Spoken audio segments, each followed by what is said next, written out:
பிடிச்சிக்கிறதுக்கு இது போல் முடிச்சு போட்டணும். துணி கவராக இருந்தால் கை வலிக்காமல் போடணும். ஆளை வச்சு கலப்பு வச்சா கூட இந்த அளவுக்கு க்ளீனாக கலக்க மாட்டாங்க.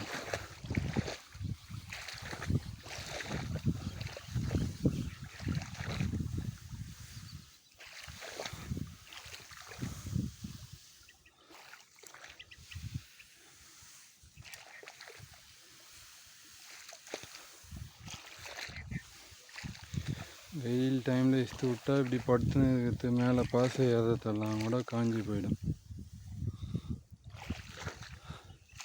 உள்ளே பார்த்தாலும் அப்படியே போயிடுன்னு கிடையாது, கொஞ்ச நேரத்தில் நின்றுக்கும். எந்த அளவுக்கு கலங்கியிருக்கு. இந்த அளவு தான் பயிர் லிமிட்டு. இதுனா சின்ன பயிராக இருந்தாலும் உள்ளே போயிடும். பெரிய பயிராக இருந்தால் இது போல் பாசை க்ளீனாக கலக்காது.